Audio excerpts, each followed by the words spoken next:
Bagaimana hukumnya gade sawah atau kendaraan? Boleh.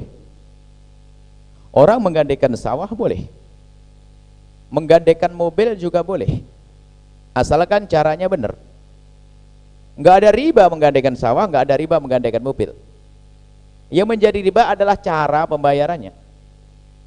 Baik begini, saya punya sawah, enggak, saya punya uang saja. Saya punya uang, Anda punya sawah.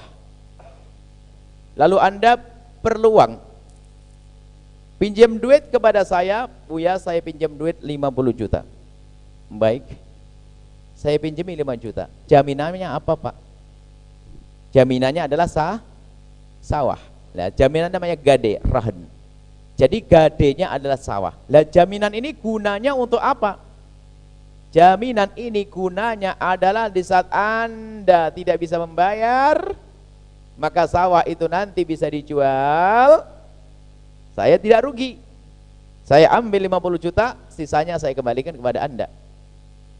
Gade itu seperti itu fungsinya. Jadi gade itu fungsinya adalah untuk dijadikan alat bayar utang jika ternyata nanti tidak bisa bayar utang. Sampai di situ. Kemudian yang salah itu bukan di sini, bukan dalam masalah gadenya. Yang salah begini, saya yang minjamkan duit kepada Anda, gadenya adalah sawah. Yang dimaksud gade sawah itu sertifikatnya. Nanti bisa saya jual. Jualnya pun harus kesepakatan dengan Anda. Misalnya harganya 150, ya saya jual 150. Dan saya hanya boleh ngambil berapa? 50. Sebab dalam utang piutang nggak boleh kita nyiksa orang. Karena nilainya tolong menolong di dalamnya. Baik. Yang nggak boleh ini yang sering terjadi di kampung. Bagaimana? Saya minjemin duit kepada Anda 50 juta. Gadenya sawah, sudah begitu apa? Sawahnya saya yang garap, berarti saya bikin Anda nyungsep. Haram. Saya tidak berhak mendapatkan itu. Kullu gardin jarra naf'an, semua pinjam meminjam yang ada tambahan di saat mengembalikan adalah riba. Semua pinjam meminjam yang kembalinya adalah dengan tambahan riba, biarpun tambahannya adalah tidak besar nilainya. Bahkan begini, kalau saya minjamkan duit kepada Anda 1 juta, lalu Anda kembalikan kepada saya juga 1 juta plus pijetnya itu riba, dosa, neraka. Apalagi 1%, 0,5% sama riba, haram, dosa. Jadi semua peminjaman yang kembalinya riba, kembalinya keuntungan kepada yang meminjamkan itu riba. Saya minjamkan uang kepada Anda 50 juta, gadenya sawah itu ada jaminan. Saya tidak boleh mengambil keuntungan dari sawah itu. Saya kerjakan juga tidak boleh. Kalaupun boleh saya garap, hitungannya adalah untuk cicilan utang Anda. Misalnya tahun ini saya garap sawah keluar 5 juta, kepotong 5 juta. Sekarang ini tambah nyuksep orang yang melarat ini. Yang kaya tambah kaya, masuk neraka juga. Sudah saya minjemin duit 550 juta, Anda gak bisa bayar-bayar. Kenapa? Wong sawahnya saya pakai. Nah, gak boleh. Haram hukumnya. Karena apa? Keuntungan kembali kepada saya minjemkan. Mungkin ada yang berkata, loh tapi kan saya pengen beruntung. Kalau untung jangan masalah pinjam-pinjam, bisnis dong. Dagang nanti kalau salah keuntungan. Sama mobil juga demikian. Ini mobil. Saya punya duit, Anda pinjam uang kepada saya. Gadenya mana?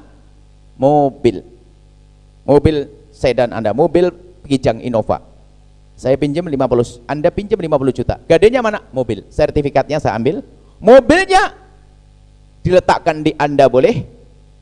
Kalau saya percaya kepada Anda. Mobil boleh diletakkan di saya, tapi saya tetap tidak boleh pakai. Hanya saya simpan. Atau boleh dititipkan di orang ketiga. Karena mungkin kita sama-sama tidak kenal, cuman saya pengen nolong Anda 50 juta. Mana mobilnya? Anda mau saya titipkan orang yang ketiga. Saya titipkan kepada Anda, saya baru percaya sama Anda, saya baru kenal sekali, jangan-jangan duit tak kasih, motor pergi, mobil hilang. Tapi kan pinjam meminjam tetap harus berlangsung, biarpun Anda tidak kenal saya tidak kenal Anda, tolong menolong harus terjadi.